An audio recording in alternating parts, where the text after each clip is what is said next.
நீங்கள் அனைத்தையும் முறையாகச் செய்கிறீர்கள்.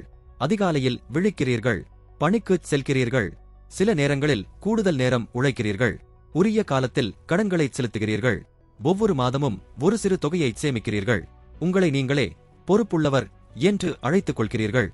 அந்த வெற்றியின் எல்லைக்கோடு ஏன் தள்ளிப்போய்க் கொண்டே இருக்கிறது?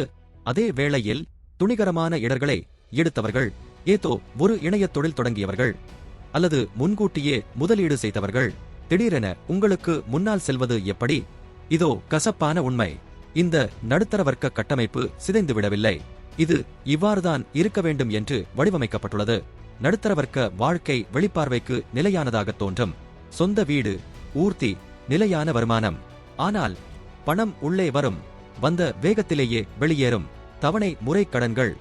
நீங்கள் செல்வத்தை சேர்க்கவில்லை, வெறும் வசதிகளை மட்டுமே பராமரிக்கிறீர்கள். செல்வந்தர்கள் வேறொரு ஆட்டத்தை ஆடுகிறார்கள். அவர்கள் வெறும் உழைப்பால் மட்டும் ஈட்டுவதில்லை, சொத்துக்களை உருவாக்குகிறார்கள். அவர்கள் பணியில் இல்லாத போதுகூட அவர்களுக்கு பணம் ஈட்டித் தரும் கட்டமைப்புகள் அவை. அவர்கள் இன்றைய நுகர்வை குறைத்து நாளைய வருமான ஊற்றுகளை உருவாக்குகிறார்கள். நீங்கள் ஒரு சிறந்த பணியாளராக இருக்கவே பயிற்றுவிக்கப்பட்டீர்கள். நன்றாக படி, வேலைக்குச் செல், பாதுகாப்பாக இரு. இது முன்னொரு காலத்தில் பலனளித்தது. கடின உழைப்பு மட்டும் உங்களை செல்வந்தராக்காது. ஏனெனில் நீங்கள் அடுத்தவருடைய சொத்தை உருவாக்குகிறீர்கள், உங்களுடையதை அல்ல. இரண்டாவது பொறி, சொத்துக்கள் போல தோற்றமளிக்கும் கடன்கள். அந்த புதிய ஊர்தி, விலையுயர்ந்த அலைபேசி, இவையெல்லாம் உங்களுக்கு பணத்தை தருவதில்லை, உங்களிடமிருந்து பணத்தை பிடுங்குகின்றன. மூன்றாவது பொறி, அச்சம்.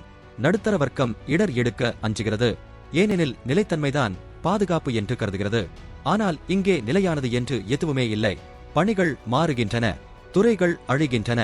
செயற்கை நுண்ணறிவு மனிதர்களின் இடத்தை பிடிக்கிறது. இன்று பாதுகாப்பான பணி என்று எதுவுமே இல்லை. முதலாவதாக, உங்கள் செலவுகளை கட்டுப்படுத்துங்கள், தேவையற்றதை குறையுங்கள். அதுவே உங்கள் தொடக்க மூலதனம். இரண்டாவதாக, உங்கள் முதல் சொத்தை உருவாக்குங்கள். அது ஒரு சிறு துணை தொழிலாக கூட இருக்கலாம்.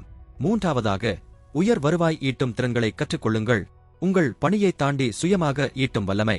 நடுத்தர வர்க்கம் நேரத்தை கொடுத்து பணம் ஈட்டுகிறது. செல்வந்தர்கள் பணத்தை ஈட்டும் கட்டமைப்புகளை உருவாக்குகிறார்கள். உங்களுக்கு பெரிய முதலீடு தேவையில்லை, யாருடைய அனுமதியும் தேவையில்லை.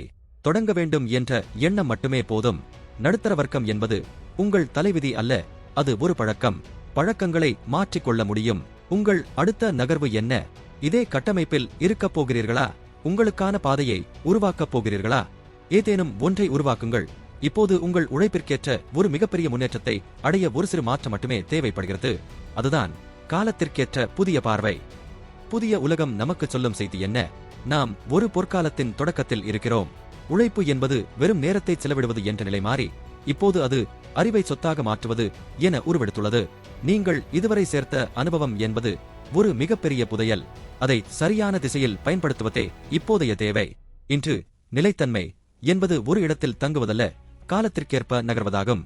செயற்கை நுண்ணறிவு போன்ற புதிய கண்டுபிடிப்புகள் நம் வேலைகளை எளிதாக்கி நாம் இன்னும் பெரிய உயரங்களை அடைய பாதை வகுக்கின்றன. இந்த தொழில்நுட்பத்தை துணையாக கொண்டு உங்கள் அனுபவத்தை ஒரு உலகளாவிய தீர்வாக மாற்ற முடியும். உங்களிடம் இருக்கும் தனித்துவமான திறன்களே உங்களுக்கு நிரந்தர பாதுகாப்பை தரும். இயந்திரங்களால் செய்ய முடியாத சிந்தனை மற்றும் படைப்பாற்றல் ஆகியவையே எதிர்காலத்தின் விலைமதிப்பற்ற செல்வங்கள். உங்கள் அனுபவத்தை ஒரு படைப்பாகவோ அல்லது ஒரு சேவையாகவோ மாற்றும்போது அது உங்களுக்காக உழைக்கும் ஒரு நிரந்தர வருமான ஊற்றாக மாறும். இப்போது நாம் செய்ய வேண்டியது ஒன்றே ஒன்றுதான். நாம் கட்டமைத்துள்ள இந்த நிலைத்தன்மையை ஒரு அடித்தளமாக வைத்துக்கொண்டு அதன் மேல் ஒரு எதிர்கால கோபுரத்தை எழுப்ப வேண்டும். முதலில் வருமான வழிகளை பெருக்குங்கள். பல வருமான வழிகளை கட்டமைப்பதே உண்மையான வெற்றி. இது மிகவும் எளிதானது. இரண்டாவதாக, அமைப்புகளை உருவாக்குங்கள். உழைப்பு ஒரு தனிநபராக இல்லாமல் ஒரு அமைப்பாக மாறும்போது உங்கள் வளர்ச்சி பல மடங்கு பெருகும்.